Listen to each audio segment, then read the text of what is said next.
Paras Kidwai sir, please, I'm sorry. Karnataka के When is he मुख्यमंत्री crying? जी, When did he cry?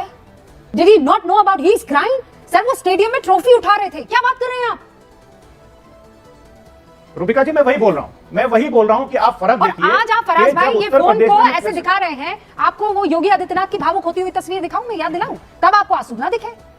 दिखा दीजिए, दिखा दीजिए। ऑलराइट, प्लीज वो तस्वीरें निकालिए। दिखा दीजिए। हाँ मैं बता दूंगी आपको, आप दिखा दीजिए। मुझे नहीं पता था कि हाँ, आंसू वाली जो है स्टोरी आज आप लेकर आ जाएंगे, वरना मैं निकाल कर रखी वो तस्वीर। दोस्तों हमारे देश में हर चीज के ऊपर सियासत होना, हर चीज के ऊपर राजनीतिकरण होना ये लाजमी है, इसमें कोई बड़ी बात नहीं है। ये बहुत छोटी बात है हमारे देश के लिए, क्योंकि हमारा देश एक डेमोक्रेटिक कंट्री है, एक लोकतांत्रिक देश है, जहां सभी को बोलने का पूरा राइट है। किसी भी कोई भी लोग हो, चाहे वो लेफ्ट के नेता हो, चाहे वो पक्ष के नेता हो, चाहे वो विपक्ष के नेता हो, सभी को बोलने का हक है। हर एक दूसरे का इंतजार करता रहता है कि किसके स्टेट में, किसके पार्टी में कौन सा कांड हो, कि दूसरा पार्टी उसका फायदा उठाने का पूरा कोशिश करता है। इसी तरह अभी बेंगलुरु में जो हादसा हुआ है, चिन्नास्वामी स्टेडियम में जो लगभग 11 लोग मारे गए हैं, आरसीबी के जीत में जो जश्न मनाए जा रहे थे, जो विक्ट्री पैरेड निकाले जा रहा था, उसमें 11 लोगों की जो मौत हुई है, उसके ऊपर अभी सियासत जम के हो रही है। पक्ष से विपक्ष में लेके, बीजेपी से राजनीति, कांग्रेस को लेके बहुत तरह के राजनीतिकरण हो रहा है कि अभी यहां तक इसमें राजनीतिकरण हो रही है कि यहां पे अब कुंभ को भी जोड़ा जा रहा है इस हादसे से, क्योंकि जब वहां पे हादसा हुआ था तो कांग्रेस वाले चुके नहीं थे, तो अब बीजेपी वाले नहीं चुक रहे हैं। बीजेपी वाले के आईटी सेल, कांग्रेस वाले के आईटी सेल उस टाइम पे एक्टिव थे, अब बीजेपी के आईटी सेल एक्टिव हो रखे और सवाल पूछ रहे। बिल्कुल लाजमी है, बिल्कुल जरूरी है, दोनों में होनी चाहिए, तभी एक दूसरे को ठेस लगेगा, एक दूसरे को पता चलेगा कि हमें गलती नहीं करनी चाहिए। बाकी बात एट द एंड पे यही है कि 11 लोगों के मौत का जिम्मेदार कौन है, किसकी लापरवाही से 11 लोगों की मौत हुई। सुनने में आ रहा है कि जो बेंगलुरु पुलिस है, जो कर्नाटका पुलिस है, उसने बिल्कुल इस चीजों का ऑर्डर नहीं दिया था, मना कर दिया था कि कुछ भी हादसा हो सकता है, इतनी भीड़ को कंट्रोल करना बहुत मुश्किल है, क्योंकि विराट कोहली के फैन फॉलोइंग को आपको पता ही होगा कितनी फैन फॉलोइंग है, उसको कंट्रोल करना सिर्फ बेंगलोर के अंदर में बहुत मुश्किल था। अगर पूरे इंडिया की बात करें ना दोस्तों, तो ये तो इम्पॉसिबल ही है, क्योंकि बेंगलुरु के अंदर जो भीड़ थी उसको कंट्रोल करना बहुत मुश्किल हो गया था। बाकी हम अभी डिबेट पे सीधे लैंड करते हैं, जहां पे रूबिका लियाकत ने उद्धव ठाकरे के प्रवक्ता को जिस तरह से रिलाई किया है ना, और सपा के प्रवक्ता को, चल के हम वो चीजें देखने की कोशिश करते हैं और समझने की कोशिश करते हैं, क्योंकि ये लोग अपनी राजनीति, ये लोग ये चीजों को छुपाने की कोशिश कर रहे हैं, क्योंकि ये चीजें कुंभ से जोड़ा जा रहा है। और संजय राउत का कहना है कि यहाँ पे जनता की गलती है, जनता को जाना नहीं चाहिए था, जनता को भीड़ में जाना। मैं एक बात बताऊं यार, अगर संजय राउत का बयान ये है तो क्या पहलगांव में जो 26 लोग मारे गए, तो क्या वहां पे लोगों को घूमने नहीं जाना चाहिए था? इस बयान पे आप क्या कहोगे? बाकी आप लोग नए हो तो चैनल को सब्सक्राइब कर देना। हम सीधे डिबेट पे लैंड करते हैं और देखने की, समझने की कोशिश करते हैं। और चलो लेट्स स्टार्ट द वीडियो। सबसे पहले तिवारी जी मैं आपसे ये सवाल पूछना चाहती हूँ, ये संजय राउत जो कह रहे हैं ये कितना असंवेदनशील है? बिल्कुल। What is the gentleman trying to से?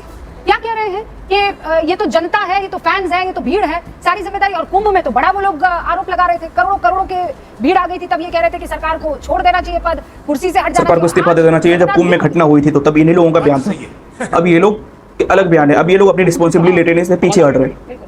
रूबिका जी आवाज आ रही है? जी जी जी। हाँ, तो रूबिका जी जो कुछ भी आपने कहा मैं आपसे सहमत हूँ। जब इतना इंसाइट आपको मालूम है कि यह सब प्रशासन की गलती से हुआ और लज्जास्पद कहने की बात है, और मैं उद्धव ठाकरे जी से बात करने के बाद आपको कह रहा हूँ कि इसका कैपेबल होमिसाइड का केस इन सब पे दर्ज होना चाहिए और सरकार को अकाउंटेबिलिटी फिक्स होनी चाहिए। ये क्या चल रहा है, क्या चल रहा है? तुम्हें एक बात का तो और मालूम नहीं रूबिका, जिसपे आपको डिबेट करना पड़ेगा। आईपीएल के सट्टे में करीबन 1000 लोगों ने अपनी जान दे दी है। क्या चल रहा है? ये सुसाइड हो गए ये सब, और ये सट्टा इतना बड़ा चला, और ये क्या चल रहा था? और ये आईपीएल बंद करना चाहिए, आईपीएल बंद करना चाहिए, ये मैं बात कर रहा हूँ। और ये बहुत सीरियस बात है। नहीं, कल को कुछ हो जाएगा तो आप नहीं, कल को कुछ हो जाएगा ऊपर नीचे तो आप कहेंगे पार्टी बंद हो जानी चाहिए, फिर और कुछ ऊपर नीचे हो जाएगा तो आप कहेंगे देश बंद हो जाना चाहिए। ऐसे नहीं होता है ना, आप हर चीज में इतना एक्सट्रीम स्टेप नहीं लेते ना सर। ठीक है, अब आपने कह दिया, लेकिन मैं आपसे जो संजय राउत पर जवाब मांगना चाह रही हूँ उस पर आप एक शब्द नहीं कह पा रहे हैं। संजय राउत को बताइए ना। नहीं। वो ये कह रहे हैं कि इसके लिए जिम्मेदार कोई और नहीं है, जनता की जिम्मेदारी कौन लेगा? फिर वो खुद ये बात कह रहे हैं, कहिए ना उनके बारे में कुछ। एक रूबिका जी, एक कहूँ, if we understand the death of 11 people, they don't understand what nonsense he is talking about. हाँ, this is enough we think. हाँ रूबिका जी, ये बकवास है, बकवास पर आप बहस मत करो। बस तो ये है कि गलतियां जो हुई है उसकी अकाउंटेबिलिटी फिक्स हो, और उसके बाद इस प्रकार का रिपीटेशन ना हो। मैं कह रही हूँ, बार बार इनोसेंट लोगों को मैं ये कह रही हूँ, आप बहुत हिम्मत वाले हैं किशोर तिवारी जी, जो ये कह रहे हैं कि संजय राउत बकवास कर रहे हैं और बकवास पर मुझे यहाँ चर्चा नहीं करनी चाहिए। Are you sure? आप ये कहना चाह रहे हैं कि संजय राउत बकवास कर रहे हैं?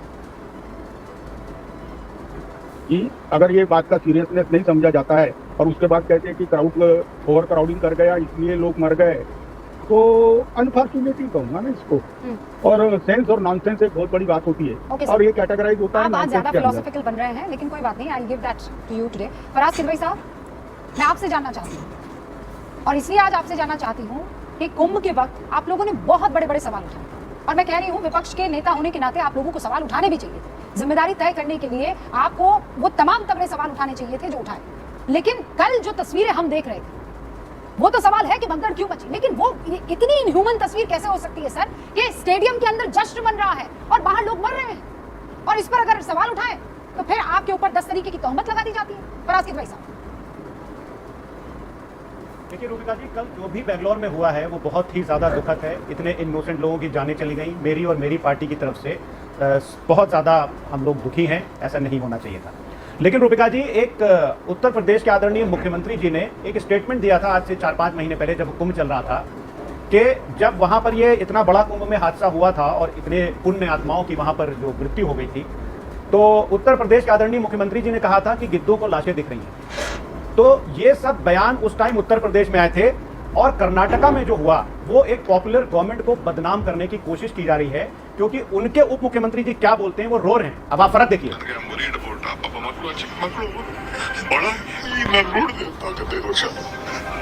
He is crying।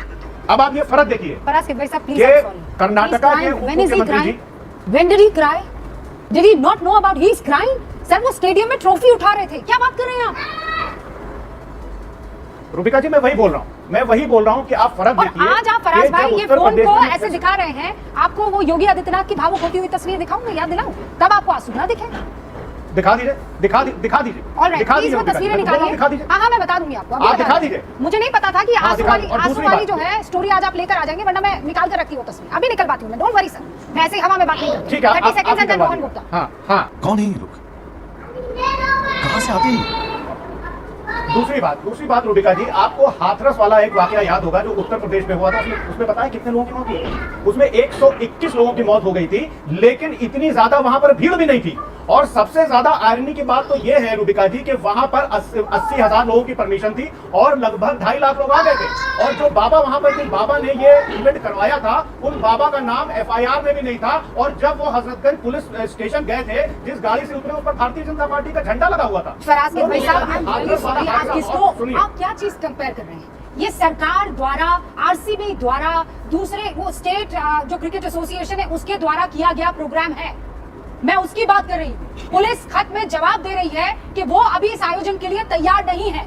जब बाहर भगदड़ मच रही थी, लोग मर रहे थे, अंदर जश्न चल रहा था, आप किसको किससे कंपेयर कर रहे हैं हुजूर?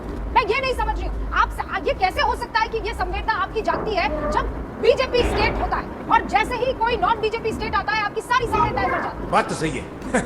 देखो यार, जो 11 लोगों की मौत हुई है वो कहीं भी किसी भी हद तक सही नहीं है, और इसकी जिम्मेदारी कर्नाटका गवर्नमेंट को लेनी चाहिए। और अभी जो बड़े बड़े हमारे देश के इन्फ्लुएंसर्स, बड़े बड़े सो कॉल्ड लोकतंत्र के रखवाले मीडिया, लोकतंत्र के न्यूट्रल पत्रकार, वो आज क्या कर रहे हैं? उनके जुबान बिल्कुल सिल गए हैं, वो कुछ नहीं बोल रहे हैं। जो अगर बीजेपी शासित प्रदेश में अगर एक छोटी सी घटना हो जाती है तो ये लोग मुंह फाड़ फाड़ के चिल्लाने लगते थे, लेकिन आज 11 लोगों की मौतें हो गई कर्नाटक में जो कि कांग्रेस की सरकार है। इसी तरह जैसे मुर्शिदाबाद में दंगे हुए, वहां पे भी कई तरह की घटना हुई, वहां पे भी ये लोगों के मुंह सिल गए थे। उसी तरह आजकल कांग्रेस के जो चमचे हैं उसके मुंह सिले हुए हैं। बाकी लोग यार, आप लोगों का क्या कहना है? इसकी जिम्मेदारी किसकी है? कौन है इसका जिम्मेदार? कमेंट में बताना, और मिलते हैं किसी नेक्स्ट वीडियो में। तब तक के लिए बाय बाय।